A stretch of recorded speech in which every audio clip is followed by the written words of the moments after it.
If somehow I have a long day or whatever, and I somehow end up stoned and with nothing going on, I make my way to a movie theater, chat out on popcorn.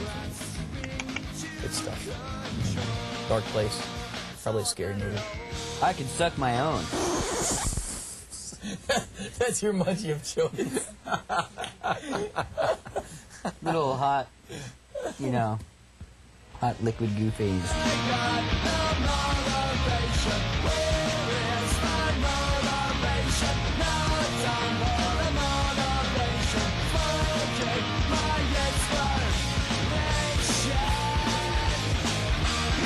I would say that the food that I most miss on the road is good, fresh sushi. You can only get it in a few ports. Condoms are for sailors. Well, they should, those filthy buggers. They go from port to port.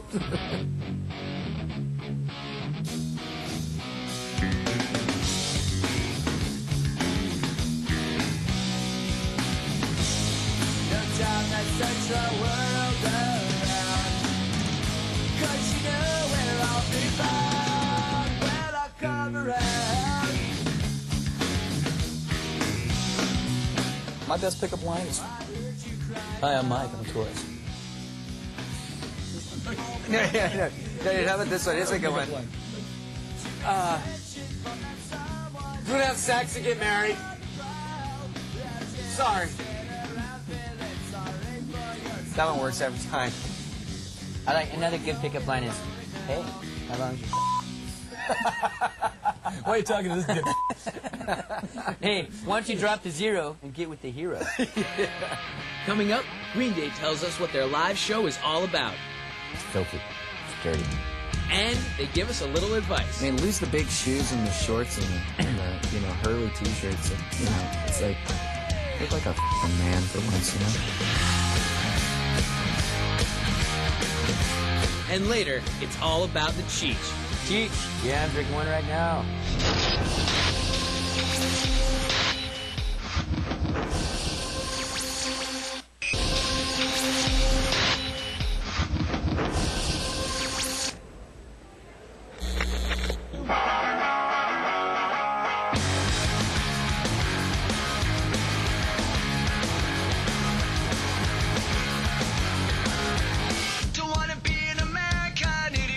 Well, after the song American Idiot, which kind of is the introduction to the album, it goes into Jesus of Suburbia, which is sort of a young man coming of age, follows his path of trying to find what the true meaning of rebellion is, whether it's sort of the false side of it, which is self-destruction, could be getting into serious drugs and violence or life of crime, or it could be following your ethics and your beliefs and focusing your energy there.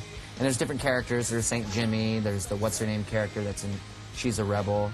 And a lot of those two characters kind of symbolize both sides of where the story can end up in the end. St. Jimmy's coming down across the alleyway. We like people to go ahead and draw their own conclusions. And, I mean, there's definitely a real conclusion at the end of the record, but we don't want to give it up. So we'll let them listen to it and figure it out for themselves. They're smart like that. The song's called American Idiot. It's about me. To what appeared American Idiot. I think one thing that's really constructive towards not being an American idiot or whatever you want to call it is to travel at some point in your life to a country where people don't speak your language. Do something that's creative, whether it's like get in a band or, start a fanzine or... Going on an archaeological dig. Yeah. Our live show right now is the cornucopia of hormonal outbursts. Imbalance. Lots of energy, Sweat. And just, I don't know, a lot of crowd involvement, Fluid. And for us, that's what we really learned through the years, of just really getting the audience involved as much as possible to where they actually take on the show themselves. Yeah. Making it intimate. And, right now we've got what is very theatrical, and it's also still very much a big rock show also. So it's really fun. And it's filthy. It's dirty.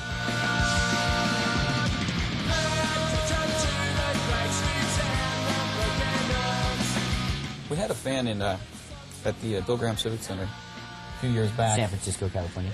Yeah, he wanted to play guitar with us, and Billy said, "You can play guitar with us." But he was up on an upper balcony, which is about 17 feet in the air. Billy said, "You jump down here under the crowd, and they surf you up here. We'll let you play guitar with us." And he turned around. The last thing he said, he turned around, looked at the crowd behind him, and went and jumped like this. And they all got in there and they caught him and surfed him up, and not a hangnail or anything to go.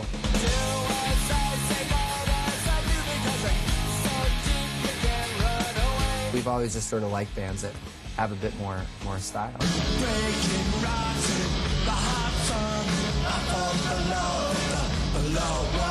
We were always fans of like bands like The Clash or The Replacements, who, you know, I mean, would wear these crazy like suits and Thrift Town. yeah, you know, I mean, this crazy thrift store, you know, with like wingtip shoes spray painted silver and things like that, you know, which is definitely like it's their form of uniform for their band.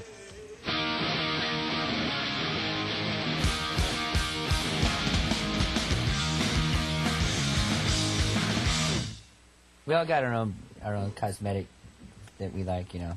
I like Guyliner. Yeah. I like Styliner. It comes pre-infected. Davey Havoc is coming out with his own AFI liner. brand of AFI liner.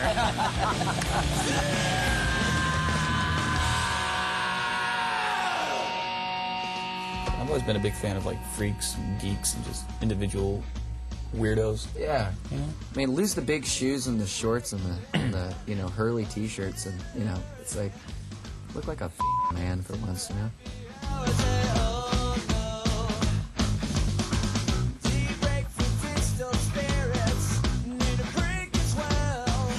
My drink of choice has been the Cheech. Cheech. Yeah, I'm drinking one right now. You know, it's a silver tequila, Check. tonic Check. with a wedge of lemon squeezed in it. Check. And Timothy Leary taught Cheech from Cheech and Chong, Cheech Marin, how to make this drink like, you know, a couple hundred years ago. And then Cheech showed me like a little while ago. We didn't have a name for it.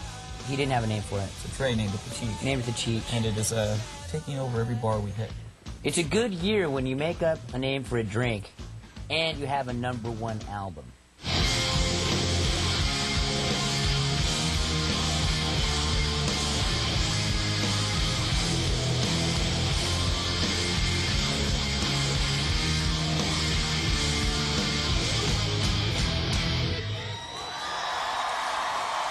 And you have to make up a sexual position too to complete the hack. That would be the Bullwinkle. Oh, please. Bullwinkle. What's the Bullwinkle term? Never mind. You can't tell with the. I can't tell you with the could. Bull- I mean, we know what it is. I could demonstrate, but this ain't the right network. He would need a volunteer.